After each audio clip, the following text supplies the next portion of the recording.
নমস্কার দর্শক বন্ধুরা, ওপেন টেক টিউটস চ্যানেলে আপনাদেরকে আবার স্বাগত জানাচ্ছি। চলে এসেছি গিম্প ফটো এডিটিং টিউটোরিয়াল সিরিজের আরেকটি ভীষণ interesting photo editing tutorial video নিয়ে আপনাদের জন্য। এই ভিডিওটিতে আমি আপনাদেরকে দেখাবো, যেরকমটি আপনারা থাম্বনেলেও নিশ্চয়ই দেখেছেন এবং এই মুহূর্তে স্ক্রিনেও দেখতে পাচ্ছেন, এইরকম একটি অসাধারণ ট্রান্সপারেন্ট ফ্রুট ইফেক্ট আমরা এই সফটওয়্যারের সাহায্যে ভীষণ সহজে কিভাবে তৈরি করে ফেলতে পারি।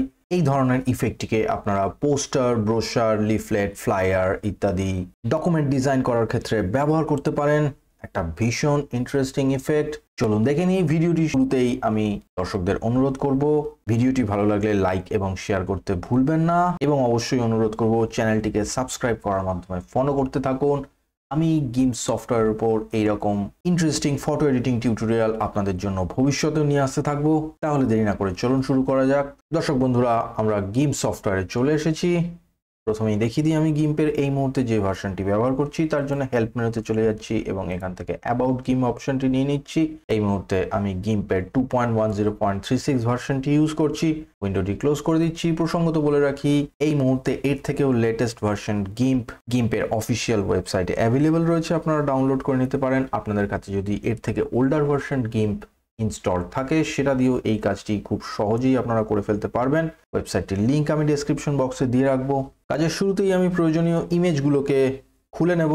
দর্শক বন্ধুরা, আমি প্রয়োজনীয় ইমেজগুলো এক এক করে গিম্প সফটওয়্যারের মধ্যে ওপেন করে নিয়েছি। আপনারা দেখতে পাচ্ছেন গিম্প সফটওয়্যারের ট্যাবুলার ফরম্যাটে আমাদের প্রয়োজনীয় ইমেজগুলো ওপেন করা রয়েছে। প্রথমে এইরকম একটি ব্যাকগ্রাউন্ড ইমেজ, যেটা আমরা আমাদের ইফেক্টের বেস ব্যাকগ্রাউন্ড হিসেবে ব্যবহার করব, এবং দ্বিতীয় ট্যাবে রয়েছে এরকম একটি অরেঞ্জ ফ্রুটের পিএনজি ইমেজ, অর্থাৎ এর মধ্যে ট্রান্সপারেন্সি অলরেডি অ্যাপ্লাই করা রয়েছে, এবং তৃতীয় ইমেজটিতে রয়েছে অরেঞ্জ ফ্রুটেরই একটি স্লাইসড ইমেজ, যেটিও পিএনজি ইমেজ এবং এর মধ্যে ট্রান্সপারেন্সি অ্যাড করা রয়েছে, এবং শেষ ইমেজটি একটি অরেঞ্জ ট্রি, যেটি আমরা আমাদের ইফেক্টের মধ্যে ব্যবহার করতে চলেছি।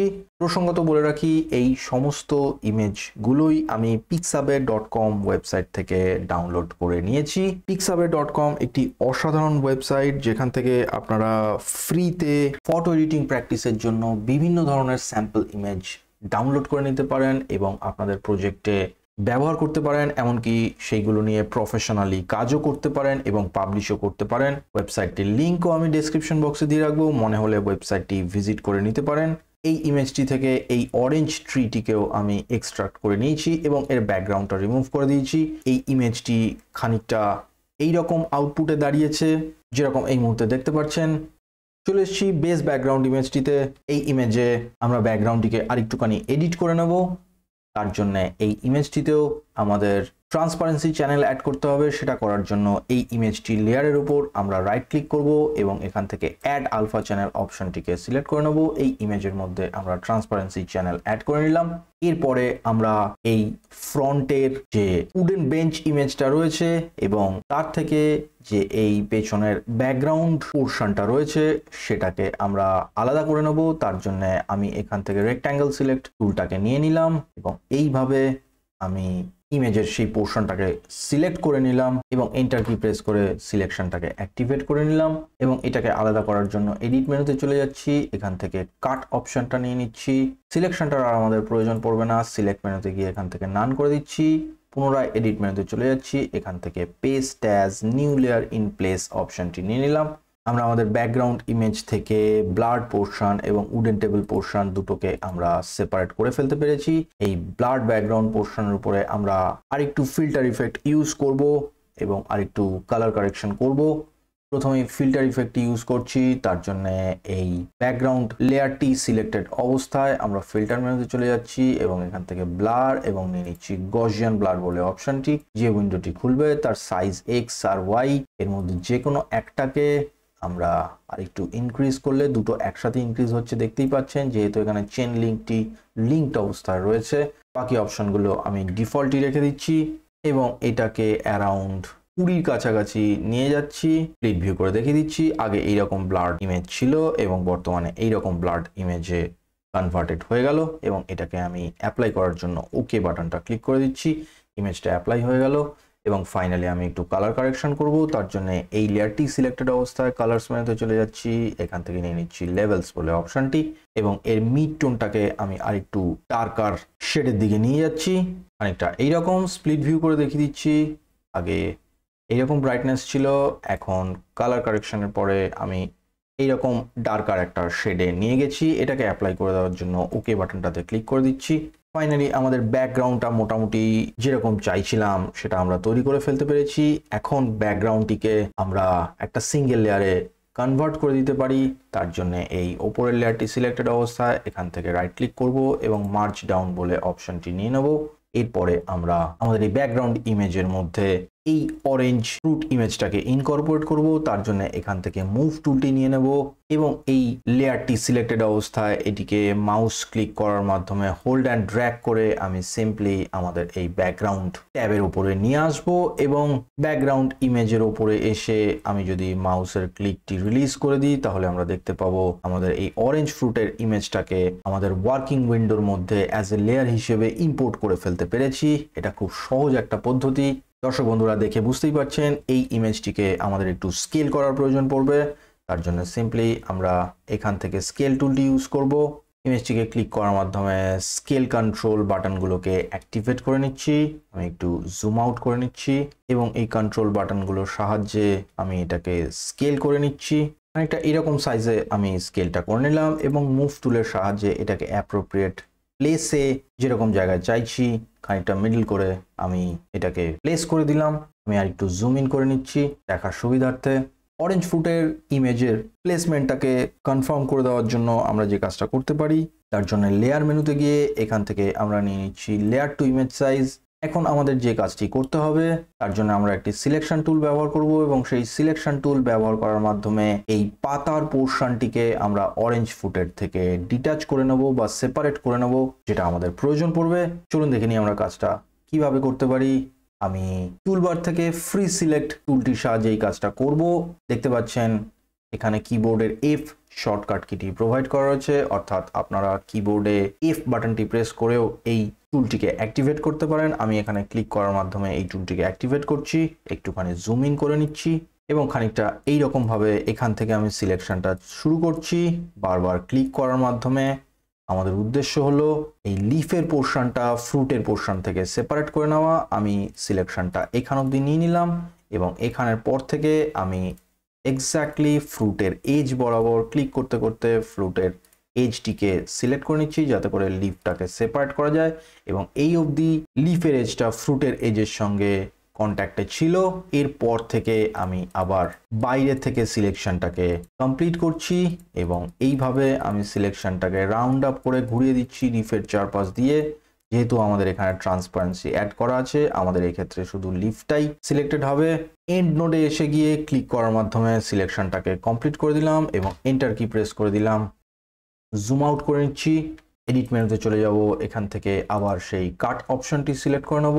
সিলেকশনটা দরকার পড়বে না, সিলেক্ট মেনুতে গিয়ে নান করে নিচ্ছি এবং পুনরায় এডিট মেনুতে গিয়ে এখান থেকে পেস্ট অ্যাজ অপশনে এবং নিউ লেয়ার ইন প্লেস অপশনটিকে সিলেক্ট করে নেব। সেপারেট হয়ে আরেকটি লেয়ারে কনভার্ট হয়ে গেছে।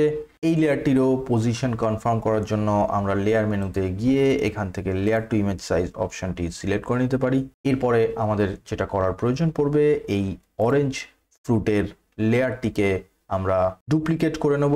তার জন্য অরেঞ্জ ফ্রুট লেয়ারটি সিলেক্টেড অবস্থায় এখান থেকে এই বাটনটি ক্লিক করতে পারি, যেখানে গেলে দেখাচ্ছে create a duplicate of the layer, যেটা আমাদের প্রয়োজন পড়বে। আমি মুভ টুলটি সিলেক্ট করে নিয়ে নিচ্ছি। আপাতত টপের অরেঞ্জ ফ্রুট লেয়ারের ভিজিবিলিটিটা আমি বন্ধ করে রাখছি। এই লেয়ারটা নিয়ে আমরা পরে কাজ করব।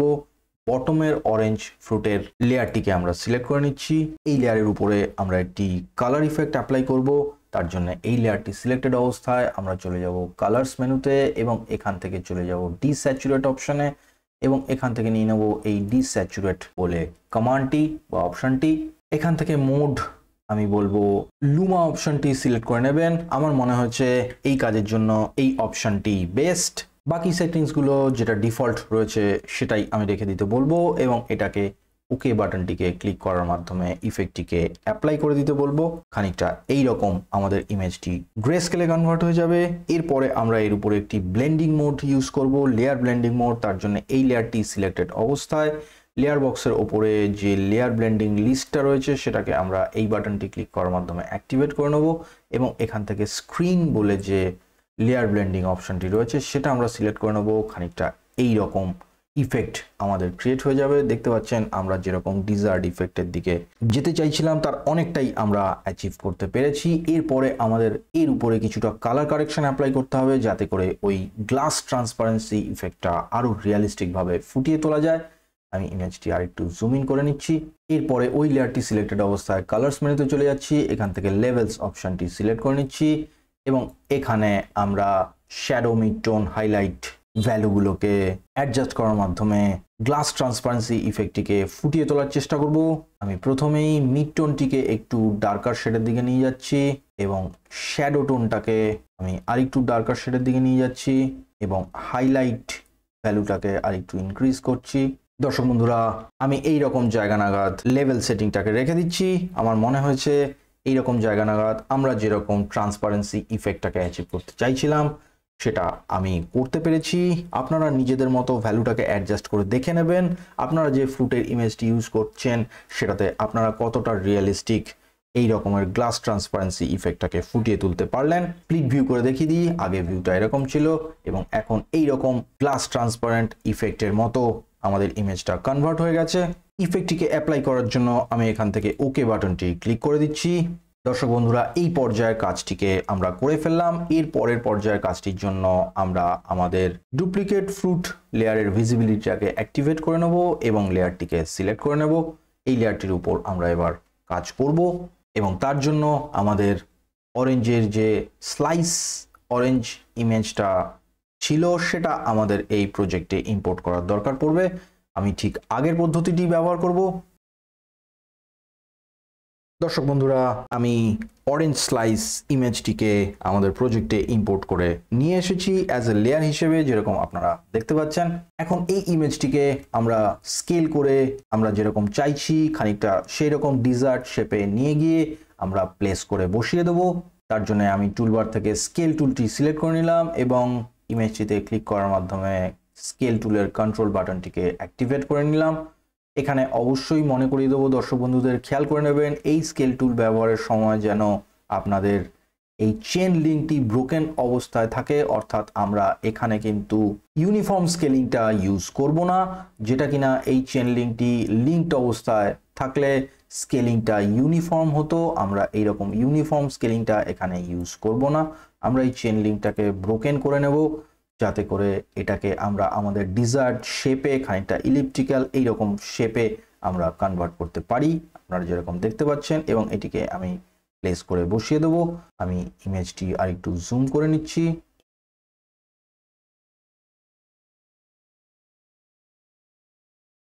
দর্শক বন্ধুরা, আমরা যেরকম ডিজায়ার্ড শেপে এবং প্লেসে অরেঞ্জ স্লাইস ইমেজটিকে প্লেস করতে চাইছিলাম খানিকটা অ্যাচিভ করতে পেরেছি। আমি এখন এই স্কেল বাটনটায় ক্লিক করার মাধ্যমে ইফেক্টটিকে অ্যাপ্লাই করে দিচ্ছি। এখন এই লেয়ারের প্লেসমেন্টটাকেও কনফার্ম করার জন্য আমরা একই পদ্ধতি ব্যবহার করতে পারি। লেয়ার মেনুতে চলে যাচ্ছি, এখান থেকে লেয়ার টু ইমেজ সাইজ অপশনটিকে সিলেক্ট করে নিলাম। এরপরে আমরা যেটা করব, এই স্লাইস ইমেজের শেপের মতো করে আমরা আমাদের অরেঞ্জ ফ্রুট লেয়ার থেকে একটা পোর্শন আমরা অমিট করে নেব, সেটা আমাদের প্রয়োজন পড়বে। চলুন দেখে নিই আমরা কিভাবে সেটা করতে পারি। এই স্লাইস অরেঞ্জ লেয়ারটার উপরে যদি আমরা রাইট ক্লিক করি, যে অপশনগুলো পাবো সেখান থেকে আলফা টু সিলেকশন অপশনটি আমরা সিলেক্ট করে নিলাম এবং দেখুন আলফা টু সিলেকশন অপশনটি সিলেক্ট করার সাথে সাথে যেহেতু এদের ট্রান্সপারেন্সি চ্যানেল অ্যাড করা ছিল, ঠিক যেরকম শেপে আমাদের অরেঞ্জ স্লাইস লেয়ারটি এই মুহূর্তে রয়েছে ঠিক সেই রকম শেপেরই একটি সিলেকশন সফটওয়্যার জেনারেট করে দিল। এই সিলেকশনটা আমাদের প্রয়োজন, কিন্তু এই সিলেকশনটা আমরা ইউজ করব আমাদের এই নিচের অরেঞ্জ ফ্রুট লেয়ারে। আমি লেয়ার বক্সে গিয়ে অরেঞ্জ ফ্রুট লেয়ারটাকে সিলেক্ট করে নিচ্ছি এবং এই মুহূর্তে আমরা এই অরেঞ্জ স্লাইস লেয়ারের ভিজিবিলিটিটাকে ডিঅ্যাক্টিভেট করেও রাখতে পারি আমাদের কাজটা ভালোভাবে কন্ট্রোল করার জন্য। নিচের অরেঞ্জ লেয়ারটি সিলেক্টেড অবস্থায় আমরা এই পোর্শনটাকে অরেঞ্জ লেয়ার থেকে ওমিট করে দিতে পারি এবং তার জন্য এই সিলেকশনটা এইভাবে থাকাকালীন এবং এই অরেঞ্জ লেয়ারটি সিলেক্টেড অবস্থায় আমরা চলে যেতে পারি এডিট মেনুতে এবং এখান থেকে নিয়ে নিতে পারি ক্লিয়ার বলে অপশনটি, অথবা কিবোর্ডে ডিলিট বাটনটি প্রেস করলেও আপনারা একই কাজটা করতে সক্ষম হবেন। দেখতে পাচ্ছেন এখান থেকে আমরা অরেঞ্জ ফ্রুটের ওই পোর্শনটিকে অমিট করে দিয়েছি। এখন এই সিলেকশনটির আর প্রয়োজন পড়বে না। এখান থেকে সিলেক্ট মেনুতে গিয়ে আমি নান করে নিলাম। এরপরেও আমাদের যে কাজটা করার দরকার পড়বে, আমরা আমাদের এই অরেঞ্জ ফ্রুট লেয়ারের ইমেজটিকে দুটো পোর্শনে ডিভাইড করে ফেলেছি। আমাদের উপরের পোর্শনটিরও আর দরকার পড়বে না। আমরা সিম্পলি এই লেয়ারটি সিলেক্টেড অবস্থায় এখান থেকে রেক্ট্যাঙ্গেল সিলেক্ট টুলটি নিয়ে আমরা এইভাবে উপরের পোর্শনটিকেও আমরা সিলেক্ট করে নিতে পারি এবং এন্টার কি প্রেস করার মাধ্যমে সিলেকশনটাকে অ্যাক্টিভেট করে নিলাম এবং সিম্পলি এডিট মেনুতে গিয়ে এখান থেকে ক্লিয়ার অপশনটি নিয়ে উপরের পোর্শনটিকেও আমি ওমিট করে দিলাম যেরকমটি আমাদের দরকার। সিলেক্ট মেনুতে গিয়ে সিলেকশনটিকে নান করে দিচ্ছি এবং এই অবস্থায় আমরা আগের অরেঞ্জ স্লাইস লেয়ারের ভিজিবিলিটিকে অ্যাক্টিভেট করে নিচ্ছি। দেখতে পাচ্ছেন খানিকটা ডিজার্ট ইফেক্টের কাছাকাছি আমরা অনেকটা অ্যাচিভ করে ফেলতে পেরেছি। এরপরে আমাদের খুবই সামান্য কাজ বাকি থাকবে। পরবর্তী কাজে যাওয়ার জন্য আমাদের এই প্রজেক্ট ইমেজের মধ্যে অরেঞ্জ ট্রি ইমেজটিকে ইম্পোর্ট করে নিয়ে আসতে হবে। আমি আগের পদ্ধতিই ব্যবহার করব। মুভ টুলটি নিয়ে নিলাম এবং আগের পদ্ধতি ব্যবহার করে আমি অরেঞ্জ ট্রি ইমেজটিকে আমাদের প্রজেক্টের মধ্যে অ্যাজ এ লেয়ার হিসেবে ইম্পোর্ট করে ফেলেছি যেরকমটি আপনারা দেখতে পাচ্ছেন। অবশ্যই লেয়ারের পজিশনটা যেটা বাই ডিফল্ট নিয়েছে আমরা সেটাকে একটু পরিবর্তন করব। এটাকে আমি ড্র্যাগ করে এই লেয়ারটির ওপরে প্লেস করে দিচ্ছি যেখানে আমাদের দরকার এবং বুঝতেই পারছেন এই লেয়ারটিকে আমাদের স্কেল করার প্রয়োজন পড়বে। স্কেল টুলটি নিয়ে নিচ্ছি, ইমেজটিকে ক্লিক করার মাধ্যমে স্কেলের কন্ট্রোল বাটনগুলোকে অ্যাক্টিভেট করে নিচ্ছি, জুম করে একটু ছোট করে নিচ্ছি ইমেজটাকে ভালোভাবে ভিউ করার জন্য। এবং এখানে বলাই বাহুল্য দর্শক বন্ধুদেরকে মনে করে দিতে চাই এখানে কিন্তু আমরা প্রপোর্শনেট স্কেল বা ইউনিফর্ম স্কেলটি ইউজ করব। কাজেই আগের বারে যে চেন লিঙ্কটি ব্রোকেন অবস্থায় ছিল এটাকে আমরা এই মুহূর্তে লিঙ্ক অবস্থায় করে নেব এবং এখন আমরা দেখতে পাচ্ছেন প্রপোর্শনেট স্কেলটি ইউজ করতে পারছি। এইভাবে আমরা স্কেলটিকে ইউজ করে ঠিক যেরকমভাবে আমরা বসাতে চাইছি সেরকমভাবে সেই জায়গা মতো আমি এই অরেঞ্জ ট্রিটিকে প্লেস করে দিলাম এবং এখানে স্কেল বাটনটি ক্লিক করার মাধ্যমে স্কেল ভ্যালুটাকে অ্যাপ্লাইও করে দিলাম।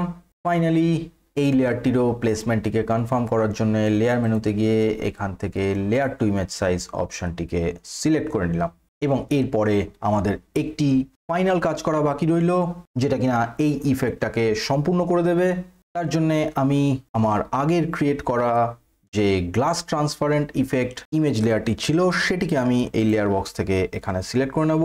এই লেয়ারটি আমাদের ঠিক ব্যাকগ্রাউন্ড বেস ব্যাকগ্রাউন্ড লেয়ারের ওপরেই রয়েছে এবং এটির প্লেসমেন্ট আমাদের চেঞ্জ করার প্রয়োজন পড়বে।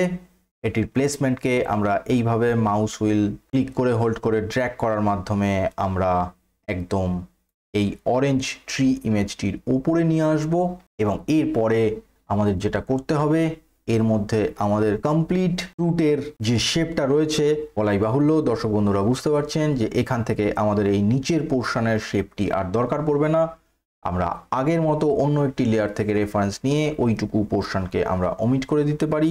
তার জন্য আমরা একদম নিচের পোর্শনের যে অরেঞ্জ ফ্রুটের লেয়ারটা ছিল সেটাকে আমরা সিলেক্ট করে নেব। আপনারা ভিজিবিলিটি অন অফ করে দেখে নিতে পারেন, হ্যাঁ সেই সঠিক লেয়ারটি আপনারা সিলেক্ট করেছেন। এই লেয়ারটি সিলেক্টেড অবস্থায় রাইট ক্লিক করে এখান থেকে আলফা টু সিলেকশন অপশনটি নিয়ে ওই লেয়ারের ফ্রুটের শেপের একদম এক্সাক্ট একটা সিলেকশন আমরা জেনারেট করে নেব এবং অবশ্যই ওই লেয়ারে আমরা ওই সিলেকশনটি ইউজ করব না এবং আমরা এই ট্রান্সপারেন্ট অরেঞ্জ ফ্রুট ইমেজ লেয়ারটি সিলেক্ট করে নেব যার উপরে আমরা এই সিলেকশনটি অ্যাপ্লাই করব এবং ট্রান্সপারেন্ট অরেঞ্জ ফ্রুট লেয়ারটি সিলেক্টেড অবস্থায় আমরা এডিট মেনুতে চলে যাব এবং এখান থেকে আবার নিয়ে নেব এই ক্লিয়ার অপশনটি এবং সিলেকশনটিকেও আমরা অমিট করে দেবো। সিলেক্ট মেনুতে গিয়ে নান বাটনটি ক্লিক করার সাহায্যে দর্শক বন্ধুরা আমরা ট্রান্সপারেন্ট ফ্রুট ইফেক্টটাকে কমপ্লিট করে ফেলেছি। এখন একটি সামান্য ফাইনাল টাচ বাকি, সেটা হচ্ছে আমাদের উডেন টেবিলের ওপরে এই ফ্রুটটা একটা শ্যাডো জেনারেট করা। তার জন্য আমি একটা নতুন লেয়ার ক্রিয়েট করে নিচ্ছি। এই বাটনটা ক্লিক করার মাধ্যমে লেয়ারের নামটা আমার এখানে শ্যাডো আমি দিয়ে দিয়েছি। আপনারা মনে হলে বাই ডিফল্ট লেয়ারের নাম ব্যবহার করতে পারেন অথবা লেয়ারটা রিনেম করে শ্যাডো দিয়ে দিতে পারেন। খেয়াল করবেন লেয়ারটা যেন অবশ্যই ফিল উইথ ট্রান্সপারেন্সি হয় যেটা আমাদের প্রয়োজন। ওকে করে দিলাম, আমাদের শ্যাডো লেয়ারটা জেনারেট হয়ে গেল। এই শ্যাডো লেয়ারটাকে আমরা ড্র্যাগ করে একদম আমাদের বেস ব্যাকগ্রাউন্ড লেয়ারের ঠিক উপরে প্লেস করে দেবো, ওখানেই আমাদের প্লেস করার প্রয়োজন পড়বে। এবং আমরা একটি শ্যাডো জেনারেট করার চেষ্টা করব। তার জন্য আমি এখান থেকে এই ইলিপস সিলেক্ট টুলটিকে সিলেক্ট করে নিচ্ছি এবং খানিকটা এইরকম ভাবে একটা ইলিপ্টিক্যাল শেপ আমি ক্রিয়েট করে নিচ্ছি, যেটা রেপ্লিকেট করবে আমাদের এই অরেঞ্জ ফ্রুটটার শ্যাডোকে, যেটা কিনা এই উডেন টেবিলের ওপর পড়বে এবং এই সমগ্র ইফেক্টটাকে আরো রিয়েলিস্টিক করে দেবে। সিলেকশনটাকে মুভ করে আমি খানিকটা এইরকম জায়গা নাগাদ প্লেস করে দিচ্ছি এবং এন্টার কি প্রেস করার মাধ্যমে সিলেকশনটাকে অ্যাক্টিভেট করে নিচ্ছি। এই সিলেকশনটাকে আমরা ব্ল্যাক কালার দিয়ে ফিল করব। দর্শক বন্ধুরা দেখতে পাচ্ছেন আমাদের এখানে সোয়াচে আমার ব্যাকগ্রাউন্ডে ব্ল্যাক কালার অলরেডি রয়েছে। যদি আপনাদের সোয়াচে ফোরগ্রাউন্ড বা ব্যাকগ্রাউন্ড যে কোনো জায়গায় ব্ল্যাক কালার না থাকে, আপনারা সোয়াচে ক্লিক করার মাধ্যমে এখান থেকে কালারটি সিলেক্ট করে নিতে পারেন এবং ওকে করে নিতে পারেন। ফোরগ্রাউন্ড অথবা ব্যাকগ্রাউন্ড যে কোনো এক জায়গায় ব্ল্যাক কালার সিলেক্ট করে নেবেন এবং এডিট মেনুতে চলে যাবেন। এখান থেকে ফিল উইথ ফোরগ্রাউন্ড বা ব্যাকগ্রাউন্ড যে কোনো অপশনটা সিলেক্ট করার মাধ্যমে আপনারা সিলেকশনে ব্ল্যাক কালারটাকে ফিল করে দিতে পারেন। আমার এখানে ব্যাকগ্রাউন্ডে রয়েছে তাই ফিল উইথ বিজি কালার করব। আপনারা সোয়াচের যে পোর্শনে ব্ল্যাক কালারটি সিলেক্ট করবেন সেই অপশন অ্যাপ্রোপ্রিয়েট অপশনটাই সিলেক্ট করে নেবেন। আমি ফিল উইথ বিজি কালারটা সিলেক্ট করলাম। দেখতে পেলেন সিলেকশনটা ব্ল্যাক কালারে ফিল হয়ে গেল। সিলেকশনটার এই মুহূর্তে আমাদের প্রয়োজন পড়বে না, আমরা সিলেক্ট মেনুতে গিয়ে এটাকে নান করে দিলাম। এই শ্যাডোটাকে আরো রিয়েলিস্টিক করার জন্য আমরা আরেকটা ইফেক্ট অ্যাপ্লাই করব। আমি মুভ টুলটা নিয়ে নিচ্ছি। এই শ্যাডো লেয়ারটি সিলেক্টেড অবস্থায় আমি ফিল্টার মেনুতে চলে যাব এবং এখান থেকে ব্লার এবং গসিয়ান ব্লার অপশনটি নিয়ে নেব এবং এখান থেকে ব্লারের ভ্যালুটাকে এক্স আর ওয়াই স্লাইডারটাকে মুভ করার মাধ্যমে আমি আর একটু ইনক্রিজ করে নেব, একটু রিয়েলিস্টিক ভাবে প্লেস করার জন্য। এবং 5 এর কাছাকাছি একটা ভ্যালু আমি নিয়ে নিলাম এবং এটাকে আমি ওকে করে দিচ্ছি। এটাকে আর একটু রিয়েলিস্টিক করার জন্য আমরা এই শ্যাডোর পোর্শনটাকে স্কেল করতে পারি। তার জন্য এইখান থেকে টুলবার থেকে স্কেল টুলটিকে নিয়ে নিলাম এবং এই শ্যাডো পোর্শনে ক্লিক করে স্কেল টুলটিকে অ্যাক্টিভেট করলাম। আমি একটু জুম আউট করে নিচ্ছি এবং ফাইনালি আমি এইভাবে আর একটু স্কেল করার মাধ্যমে এর এরিয়াটিকে ইনক্রিজ করে নিচ্ছি এবং এইভাবে ফাইনালি এটাকে প্লেস করে বসিয়ে দিলাম এবং স্কেল বাটনটাকে ক্লিক করার মাধ্যমে ইফেক্টটাকে কনফার্ম করে দিলাম। পুরো ইফেক্টটাকে ফাইনালাইজ করে একটি কম্বাইন্ড লেয়ারে কনভার্ট করার জন্য মুভ টুলটা নিয়ে নিলাম এবং এখান থেকে ইমেজ মেনুতে চলে গেলাম। এখান থেকে ফ্ল্যাটেন ইমেজ বলে অপশনটি সিলেক্ট করে নিলাম। ইমেজটিকে ভালোভাবে ভিউ করার জন্য আমি ভিউ মেনুতে চলে যাচ্ছি। এখান থেকে জুম এবং এখান থেকে ফিট ইমেজ ইন উইন্ডো অপশনটি আমি সিলেক্ট করে নিলাম। দর্শক বন্ধুরা, আমরা আমাদের কাজ একদম শেষ পর্যায়ে নিয়ে চলে এসেছি। ইফেক্টটিকে আমরা খুব ভালোভাবে ফুটিয়ে তুলতে সক্ষম হয়েছি।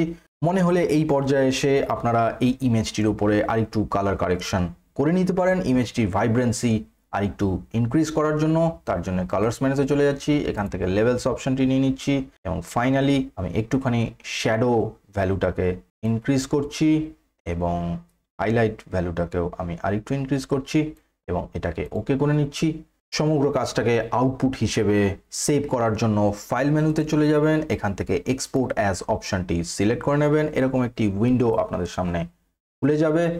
আপনারা আপনাদের কম্পিউটারে যে ফোল্ডারে, যে পাথে, যে ড্রাইভে সেভ করতে চাইছেন সেখানে চলে যাবেন এবং নেমের জায়গায় এখানে একটি সুটেবল আপনাদের পছন্দ মতো নেম প্রোভাইড করে দেবেন এবং এক্সটেনশন বাই ডিফল্ট আমার এখানে জেপিজি শো করছে। আপনারা আপনাদের ক্ষেত্রে অন্য এক্সটেনশন থাকলে সিম্পলি এখানে টাইপ করে .jpg এক্সটেনশন চেঞ্জ করে দিতে পারেন অথবা আপনারা যে এক্সটেনশনে সেভ করতে চান সেটাও টাইপ করে দিতে পারেন যদি সেই এক্সটেনশনটি আপনাদের জানা থাকে, যেমন .png, .tif, .bmp ইত্যাদি পপুলার এক্সটেনশন রয়েছে। যদি আপনাদের এক্সটেনশন না জানা থাকে তাহলে এখানে select file type by extension অপশনটি অ্যাক্টিভেট করে নেবেন এবং এখান থেকে যে ফাইল ফরম্যাটে আপনারা সেভ করতে চান সেই ফাইল ফরম্যাটটি সিলেক্ট করে নেবেন। তাহলে অটোমেটিক্যালি এখানে সেই এক্সটেনশনটি সফটওয়্যার অ্যাপ্লাই করে দেবে এবং অ্যাপ্লাই করে দেওয়ার পর যে পাথটি, যে ফোল্ডারটি আপনারা সিলেক্ট করে রেখেছেন সিম্পলি এক্সপোর্ট বাটনটি ক্লিক করে দিলে সেই পাথে, সেই ফোল্ডারে যে নামটি আপনারা প্রোভাইড করেছেন, যেই এক্সটেনশনটি আপনারা প্রোভাইড করেছেন সেই ফাইল ফরম্যাটের একটি আউটপুট সফটওয়্যার আপনাকে জেনারেট করে দেবে। আমি এই উইন্ডোটিকে ক্লোজ করে দিচ্ছি। দর্শক বন্ধুরা, ভিডিওটি কেমন লাগলো অবশ্যই কমেন্টের মাধ্যমে আমাকে জানান এবং অবশ্যই আমাকে জানান এই গিম্প সফটওয়্যারের উপর, ফটো এডিটিং এর উপর আর কি ধরনের ভিডিও আপনারা দেখতে চাইছেন। আমি নিশ্চয়ই আপনাদের জন্য সেই সব ভিডিও নিয়ে আসার চেষ্টা করব। পরিশেষে আবারও অনুরোধ করব চ্যানেলটিকে সাবস্ক্রাইব করার মাধ্যমে ফলো করতে থাকুন গিম্প সফটওয়্যারের উপর এবং এইরকম আরও অন্যান্য ওপেন সোর্স সফটওয়্যারের উপর ইন্টারেস্টিং টিউটোরিয়াল ভিডিও আমি আপনাদের জন্য ভবিষ্যতেও নিয়ে আসতে থাকবো। তাহলে এই ভিডিওটিতে কথা না বাড়িয়ে এখানেই শেষ করছি। দর্শক বন্ধুদের থেকে বিদায় চেয়ে নিচ্ছি। দেখা হবে এইরকমই আরেকটি পরবর্তী ইন্টারেস্টিং টিউটোরিয়াল ভিডিওতে। নমস্কার।